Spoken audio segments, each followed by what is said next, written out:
ጤና ይስጥልን የተወደዳችሁ ቤተሰቦቻችን እንደምን አላችሁ? የመጀመሪያው ምዕራፍ ዜና መዋዕላችን የተለያዩ አዳዲስ ጉዳዮችን ይዞ ከዚህ ሰዓት ጀምሮ ወደ እናንተ መድረሱን ይቀጥላል። ቻናሉን ሰብስክራይብ፣ መረጃዎቹን ደግሞ ለበርካቶች እንዲደርሱ ላይክ እና ሼር እያደረጋችሁ ተቆዩ ዘንድ እንጠይቃችኋለን።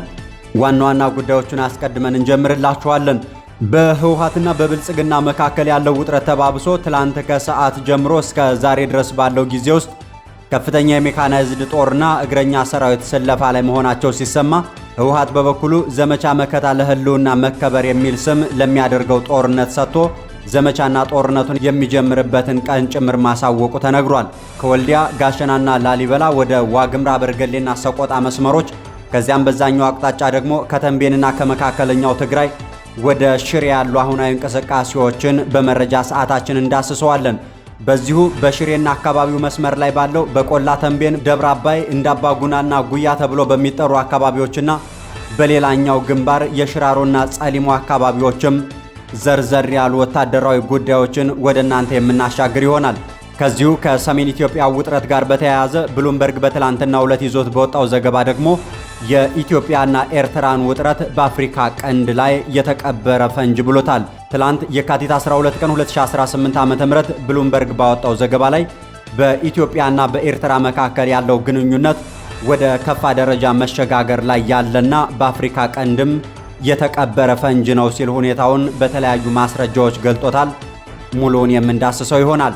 በሌላኛው መረጃችን በተለያዩ የሀገሪቱ አካባቢዎች ላይ በመንግስት የጸጥታ ኃይሎች የሚፈጸሙ ጥቃቶች ንጹሃኖች እየተገደሉ አካላቸውን እያጡና ሀብትና ንብረታቸው ጭምር እየወደመ መሆኑን የኢትዮጵያ ሰብአዊ መብቶች ጉባኤ አስታውቋል።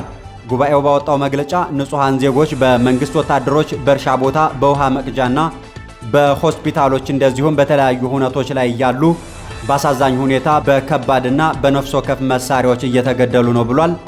በዝርዝር ዘገባችን የምንመለከተው ይሆናል። በፖለቲካ እስረኞች ላይ የሚፈጸመው ግፍና በደል ሲቀጥል የፍትህ ተቋማትም የመንግስት ማጥቂያ መሳሪያ መሆናቸውን ቀጥለዋል።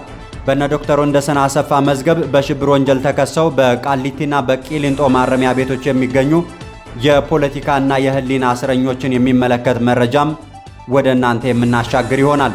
በእስራኤል ከፍተኛ ወታደራዊ ዘመቻ ክፉኛ ተመቶ የነበረው ሐማስ አሁን ላይ በጋዛ ሰርጥ ያለውን አስተዳደራዊና የጸጥታ ቁጥጥር በከፍተኛ ሁኔታ እያጠናከረ መሆኑ ተሰማ። የሚሉት የሰዓቱ ዜና መዋዕላችን ዋና ዋና ጉዳዮቻችን ናቸው። አብራችሁን ሆናችሁ መረጃዎቹን ላይክ እና ሼር፣ ቻናሉንም ሰብስክራይብ እያደረጋችሁ ትቆዩ ዘንድ እንጠይቃችኋለን። መልካም ጊዜ እንመኝላችኋለን።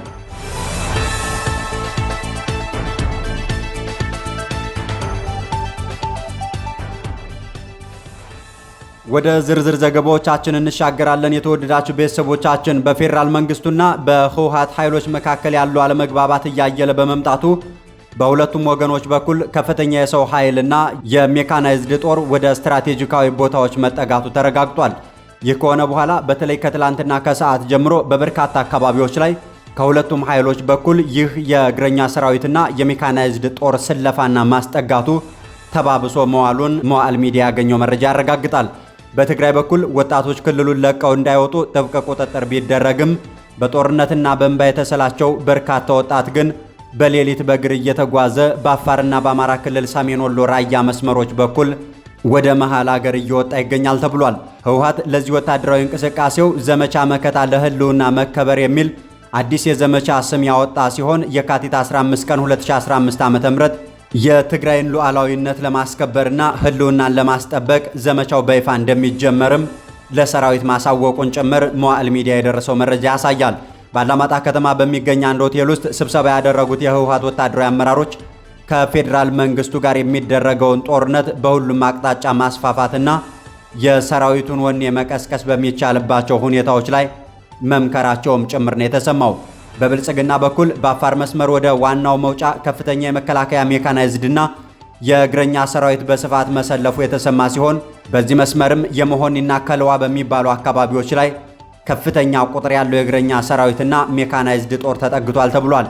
በሌላኛው ግንባር በኩል ከወልዲያ ጋሸናና ላሊበላ ደግሞ ወደ ዋግምራ የተንቀሳቀሰ ከፍተኛ ኃይል ያለ ሲሆን በአበርገሌና ሰቆጣ አካባቢዎች ላይ የነበሩ ወታደራዊ ካምፖች ጭምር ሞልተው ሰራዊቱ በህዝብ መገልገያ ተቋማት ጭምር እንዲሰፍር ተደርጓል ተብሏል።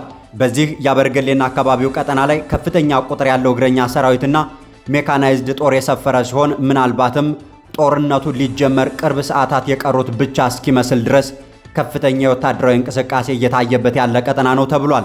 ህወሓት በበኩሉ ከተንቤንና ከመካከለኛው ትግራይ ወደ ሽሬ ኃይል እያንቀሳቀሰ ሲሆን በቆላ ተንቤን፣ በደብረ አባይ፣ እንዳባጉናና ጉያ አካባቢዎች ላይ ደግሞ ከፍተኛ ኃይል እንዲሰፍር አድርጓል ተብሏል።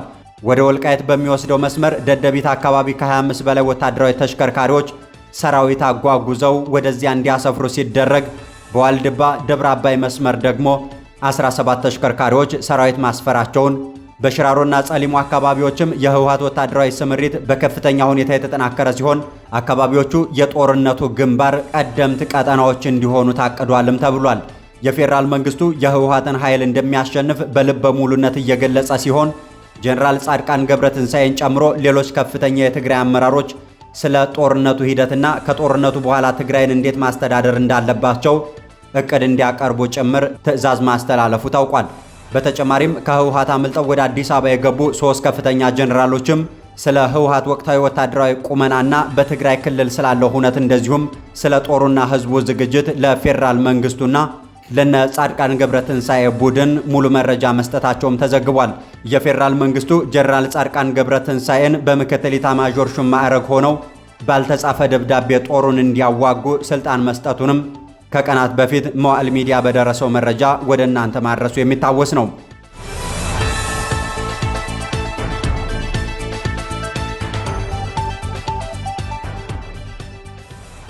ከዚሁ ጋር በተያያዘው ሌላኛው መረጃችን ስንቀጥል ብሉምበርግ በትላንትናው ዕለት ይዞት በወጣው ዘገባ የኢትዮጵያና ኤርትራ ውጥረት በአፍሪካ ቀንድ የተቀበረ ፈንጅ ነው ሲል ገልጦታል። ትላንት የካቲት 12 ቀን 2018 ዓ.ም ብሉምበርግ ባወጣው ዘገባ በኢትዮጵያና በኤርትራ መካከል ያለው ግንኙነት ወደ ከፋ ደረጃ በመሸጋገር ላይ ያለና በአፍሪካ ቀንድ የተቀበረ ፈንጅ ነው ሲልም ገልጾታል። ዘገባው ሁለቱ ሀገራት በአዋሳኝ ድንበሮቻቸው ላይ እያደረጉት ያለውን መጠነ ሰፊ ወታደራዊ ዝግጅትና ከጀርባው ያሉትን ፖለቲካዊ ምክንያቶች በመጥቀስም ተንትኖታል። ብሉምበርግ የሳተላይት ምስሎችንና የደህንነት ምንጮችን ጠቅሶ እንደዘገበው ባለፉት ጥቂት ቀናት ውስጥ በሁለቱም ሀገራት በኩል ታይቶ የማይታወቅ ወታደራዊ እንቅስቃሴና የሰራዊት ክምችት እየተስተዋለ ነውም ብሏል። በተለይም በባድመ በጾሮናና በቡሬ ግንባሮች ላይ ኢትዮጵያና ኤርትራ ከፍተኛ ቁጥር ያለው የእግረኛ ሰራዊት፣ ታንኮችና የረጅም ርቀት ሚሳኤሎችን ማስጠጋታቸውን ገልጧል። ይህ ከፍተኛ ወታደራዊ ዝግጅት ለጥንቃቄ ሲባል የተደረገ ሳይሆን በማንኛውም ሰዓት ወደ ጦርነት ሊሸጋገር የሚችል ነው ሲል ብሉምበርግ ወታደራዊ ተንታኞችን ጠቅሶ ስጋቱንም ገልጿል። በትላንትናው ዕለት የወጣው ይህ የብሉምበርግ መረጃ በኢትዮጵያ የመጣውን ለውጥ ተከትሎ ወዳጅ ሆነው የነበሩት ሁለቱ ሀገራት አሁን ላይ ግንኙነታቸው ሙሉ በሙሉ ተቋርጦ በጥርጣሬ በመተያየትና በጦርነት ዝግጅት ላይ ናቸውም ብሏል። ብሉምበርግ በዘገባው ውጥረቱ ድንገተኛ የሚመስል ቢሆንም በኢትዮጵያና በኤርትራ መካከል ከዚህ ቀደም የነበሩ ጉዳዮች ውጥረቱን ወደ ጦርነት እንዲያመራ እያደረጉት ነው ሲል የተለያዩ ምክንያቶችንም አስቀምጧል። የቀይ ባህር ጥያቄና ሉዓላዊነት ጉዳይ በቀዳሚነት የጠቀሰው ብሉምበርግ የአብይ አህመድ መንግስት በቀይ ባህር ቀጥተኛ ይዞታ ለማግኘት የሚያደርገው ጥረት እንደዚሁም ይህንን ፍላጎት በኃይል ጭምር ለማሳካት ይፈልጋል መባሉ አስመራን ክፉኛ አስቆጥቷታል ሲልም ለጦርነቱ ዋነኛ ገፊ ምክንያት አድርጎም ገልጾታል። ብሉምበርግ አያይዞም ኤርትራ ይህንን የአብይ አህመድን መንግስት የቀይ ባህር አጀንዳ እንደ ሉዓላዊነት መደፈርና እንደ ቀጥተኛ የወረራ ዛቻ አድርጋ ትመለከተዋለችም ብሏል። ከህወሓት ጋር ተደርጎ በነበረው ጦርነት በፌዴራል መንግስቱና በኤርትራ መካከል የነበረው ጥምረት መፍረስን ሁለቱን ሀገራት ወደ ጦርነት ሊያስገባ የሚችል ሌላኛው ገፊ ምክንያት እንደሆነ ዘገባው ገልጿል። ዘገባው አክሎም ወዳጅ የነበሩት ኢትዮጵያና ኤርትራ አሁን ላይ አንዳቸው የሌላኛቸውን ተቃዋሚ ቡድኖች በመደገፍና በማስታጠቅ እርስ በርስ የሚካሰሱና በዚህም ወደ ከፍተኛ ወታደራዊ ዝግጅት ወደ ማድረግ ለመሸጋገር መብቃታቸውንም አብራርቷል። በኢትዮጵያና ኤርትራ መካከል ግጭት የሚቀሰቀስ ከሆነ ውጤቱ በሁለቱ ሀገራት ብቻ የሚወሰን አይደለም ያለው ብሉምበርግ የቀይ ባህር የንግድ መስመር በዓለም አቀፍ ደረጃ ቁልፍ ቦታ በመሆኑ እንደ አሜሪካ፣ ቻይናና የባህረ ሰላጤው ሀገራት በጉዳዩ ላይ እጃቸውን ማስገባታቸው አይቀሬ መሆኑን ውጥረቱን ከቀጠናዊ ጉዳዮች ጋር አያይዞ ገልጾታል።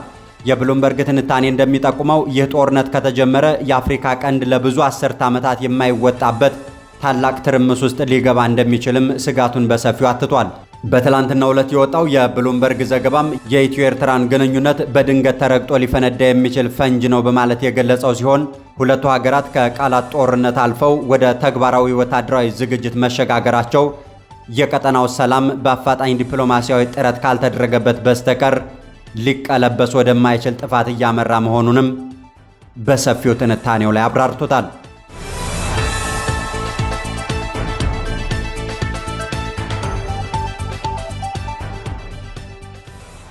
በሌላኛው መረጃችን ስንቀጥል በተለያዩ የሀገሪቱ አካባቢዎች በመንግስት የጸጥታ ኃይሎች የሚፈጸም ጥቃት ንጹሃን ዜጎች እየተገደሉ አካላቸውን እያጡና ሀብትና ንብረታቸው ጭምር እየወደመ መሆኑን የኢትዮጵያ ሰብአዊ መብቶች ጉባኤ አስታውቋል።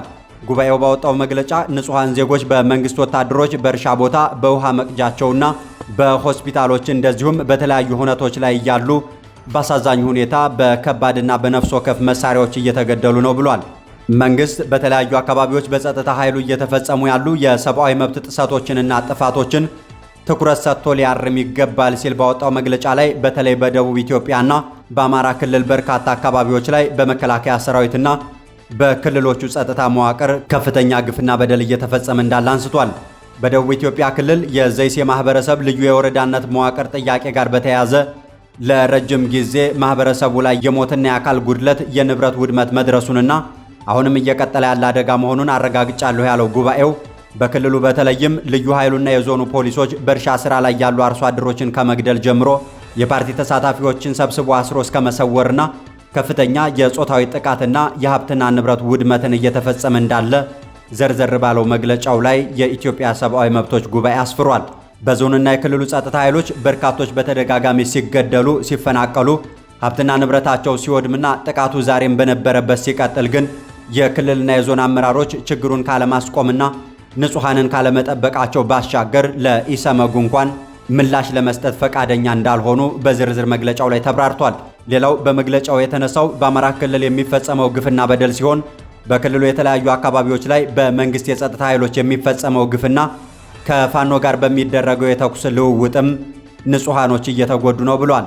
ኢሰመጉ በሪፖርቱ የመንግስት የጸጥታ ኃይሎች ሴቶች ተሰብስበው ውሃ በሚቀዱበት፣ ቁስለኞቹን ወደ ጤና ጣቢያ በሚወስዱበትና በተለያዩ የማህበረሰብ ስራዎች ላይ ባሉበት በከባድ መሳሪያ እንደተገደሉ፣ አካላቸው እንደቆሰልና ሀብትና ንብረታቸው እየወደመ እንዳለም አንስቷል።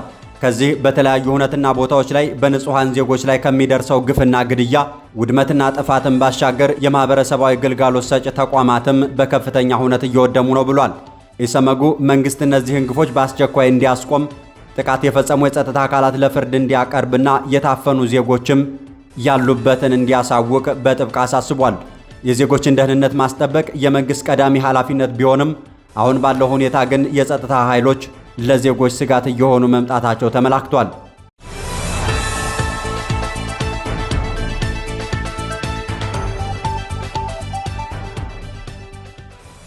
በሌላኛው መረጃችን ስንቀጥል በፖለቲካ እስረኞች ላይ የሚፈጸመው ግፍ ሲቀጥል የፍትህ ተቋማትም የመንግስት የማጥቂያ መሳሪያ መሆናቸውን ቀጥለዋል። በነ ዶክተር ወንደሰን አሰፋ መዝገብ በሽብር ወንጀል ተከሰው በቃሊቲና በቂሊንጦ ማረሚያ ቤቶች የሚገኙ የፖለቲካና የህሊና እስረኞች ላለፉት 2 እና 3 ዓመታት ሰብአዊነት በጎደለው መልኩ ከፍተኛ ግፍና መገለል እንደደረሰባቸው ቀጥለዋል። ተከሳሾቹ በዳኞች ፊት ቀርበው እየደረሰባቸው ያለውን በደልና የፍትህ ሂደት መዛባት በንግግር በመግለጻቸው ብቻ ፍርድ ቤቱ ችሎት ደፍራችኋል በሚል በአካል እንዳይቀርቡ ማግዷቸው ከርሟል። ይህንን ውሳኔ በመቃወምም በአካል ቀርበን ልንከራከር ይገባል በማለት ለፌዴራል ጠቅላይ ፍርድ ቤት ያቀረቡት ይግባኝ አቤቱታም በትላንትናው ዕለት ውድቅ መደረጉ ታውቋል። ጠቅላይ ፍርድ ቤቱ ውሳኔውን ቴክኖሎጂን በመጠቀም የፍትህ አገልግሎትን ማሳለጥ በሚል ምክንያት ያጸናው ቢሆንም ተከሳሾች ግን ውሳኔው ያገዛዙን ድምፅ የማፈን መመሪያ ነጸብራቅ ነው ሲሉ ተቃውመዋል። ጋዜጠኛ ዳዊት በጋሻው በፍርድ ቤቱ ውሳኔ ማዘኑን ገልጾ ጉዳዩንም በታሪክ ፊት እንገናኛለን በሚል የቁጭት ቃል ገልጾታል ተብሏል። እስረኞቹ ከዚህ የዳኝነት አሰጣጥ ባሻገር ከፍተኛ የጤና እክል ያለባቸው እስረኞች አስፈላጊውን ሕክምና እንዳያገኙ ተከልክለዋል። በማረሚያ ቤት ውስጥም አካላዊ ድብደባና ስነ ልቦናዊ ጫናዎች ሲፈጸሙባቸው ቆይቷል። መብታቸውን በጠየቁ ቁጥር ፍርድ ቤት እንዳይቀርቡ በፕላዝማ እንዲከታተሉ በመደረግም የፊት ለፊት የመከላከል መብታቸውም ተጥሶ ቀጥለዋል። በዚሁ መዝገብ ውስጥ ከ3 ዓመት እስር በኋላ 6ቱ በነጻ ሲሰናበቱ 15 የሚሆኑት ግን ከ15 ዓመት እስር እስከ ዕድሜ ልክና ሞት በሚያስቀጣ የሽብር አዋጅ አንቀጽ 3 ቁጥር 2 መሰረት እንዲከላከሉ ተበይኖባቸዋል።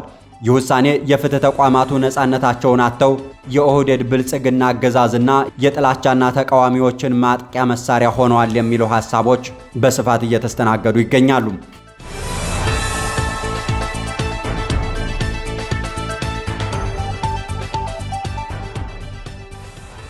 በሌላኛው የዜና መዋዕላችን የመጨረሻው መረጃ ስንቀጥል በእስራኤል ከፍተኛ ወታደራዊ ዘመቻ ክፉኛ ተመቶ የነበረው ሐማስ አሁን ላይ በጋዛ ሰርጥ ያለውን አስተዳደራዊና የጸጥታ ቁጥጥሩን በከፍተኛ ሁኔታ እያጠናከረ መሆኑ ተሰምቷል። ይህ ክስተት እስራኤል ሐማስን የማጥፋት ግቧን ምን ያህል አሳክታለች የሚለውን ጥያቄ ዳግም እንዲነሳም አድርጎታል። በአሜሪካ አደራዳሪነት ከተደረሰው የተኩስ አቁም ስምምነት በኋላ በጋዛ የተፈጠረው የጸጥታና የአስተዳደር ክፍተት ለሐማስ ምቹ ሁኔታን እንደፈጠረለትም የመካከለኛው ምስራቅ ተንታኞች ሲገልጹ ይስተዋላሉ።